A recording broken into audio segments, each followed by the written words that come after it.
उपखंड भुसावल क्षेत्र में रुक रुक कर दिन भर हुई बारिश ने किया मौसम सुहावना। कस्बा भुसावल सहित ग्रामीण अंचल में प्रातः से ही बारिश ने मौसम सुहावना कर दिया। जहां दिन भर रुक रुक कर हुई बारिश ने क्षेत्र में पड़ रही तेज गर्मी से लोगों को राहत प्रदान की। वहीं ग्रामीण ओलंपिक में कई बार बारिश के कारण खेलों को रोकना पड़ा, जिससे काफी समय में जाकर खेल पूरे करवाए जा सके। उपखंड भुसावल क्षेत्र में पिछले काफी समय से पड़ रही तेज गर्मी और उमस से आमजन बेहद परेशान था और किसान भी अपनी चौपट होती फसलों को देखकर मायूस होकर भगवान इंद्र से बारिश के लिए प्रार्थना करते नजर आ रहे थे, जिसके बाद भगवान इंद्र क्षेत्र पर मेहरबान हो गए। जहां प्रातः से ही शुरू हुई बारिश देर शाम तक रुक रुक कर जारी रही। उपखंड भुसावल क्षेत्र में हुई बारिश के बाद ग्रामीण ओलंपिक खेलों में भी कई बार व्यवधान उत्पन्न हुए। जहां गांव इटामड़ा में फाइनल मैचों को कई बार रोक रोक कर संपन्न करवाया गया। जहां बारिश से बचने के लिए लोगों को राजीव गांधी ओलंपिक खेलों के लगाए गए बड़े बैनर का सहारा लेना पड़ा। वहीं कस्बा भुसावल के खेल मैदान में भी कई बार क्रिकेट मैच रोकने पड़ गए।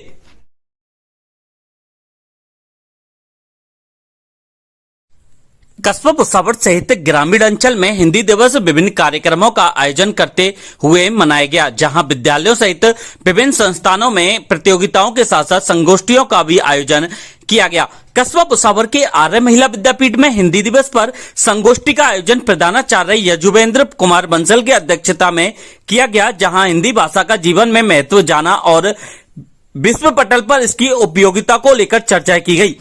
वहीं कस्बा भुसावल के चेतन विद्या मंदिर, सुलभ माध्यमिक विद्यालय, मॉडर्न जगदम्बा विद्यालय, स्पार्कल किड्स एकेडमी सहित शहीद सुशील कुमार शर्मा फाउंडेशन द्वारा हिंदी दिवस मनाया गया।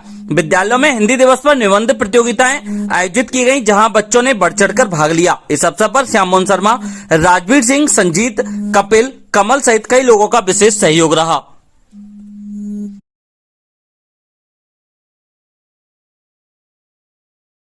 उपखंड भुसावल में अधिवक्ताओं ने 5 सूत्रीय मांगों को लेकर सीएम के नाम भुसावल एसडीएम को दिया ज्ञापन।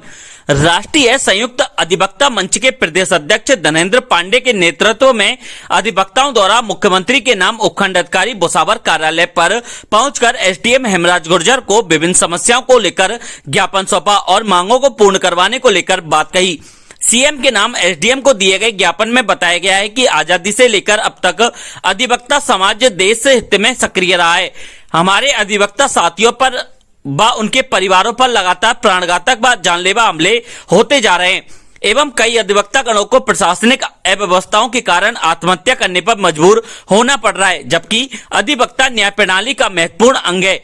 उन्होंने अपनी मांगों में कहा कि संपूर्ण अधिवक्ता सुरक्षा अधिनियम तत्काल प्रभाव से संपूर्ण राजस्थान में लागू करवाया जाए। 60 वर्ष की आयु पूर्ण कर चुके अधिवक्ताओं के लिए उनको आर्थिक संबल प्रदान करने हेतु पेंशन की व्यवस्था हेतु योजना बनाई जाए। अधिवक्ताओं के लिए विशेष रूप से मेडिकल क्लेम पॉलिसी एवं बीमा पॉलिसी की व्यवस्था लागू की जाए। अधिवक्ताओं को न्यायिक कार्यों से जाने पर टोल टैक्स में छूट देते हुए टोल टैक्स मुक्त किया जाए। नई अधिवक्ताओं को लगातार आर्थिक परेशानी उठाने के कारण नए अधिवक्ताओं को वकालत के प्रारंभिक काल में आर्थिक संबल प्रदान करने हेतु आर्थिक अनुदान की व्यवस्था की जाए। इस अवसर पर धनेन्द्र कुमार पांडे, प्रदेश अध्यक्ष, राष्ट्रीय संयुक्त अधिवक्ता मंच राजस्थान। आज हमने अधिवक्ताओं की समस्याओं को देखते हुए 5 सूत्रीय ज्ञापन श्रीमान मुख्यमंत्री महोदय राजस्थान सरकार को दिया है, जिसमें पहली मांग हमारी एडवोकेट प्रोटेक्शन एक्ट है। दूसरी, जो अधिवक्ता 60 वर्ष की उम्र पूरी कर चुके हैं उनके लिए पेंशन योजना लागू की जाए। तीसरा है अधिवक्ताओं के लिए बीमा पॉलिसी व मेडिकल क्लेम की लागू किया जाए।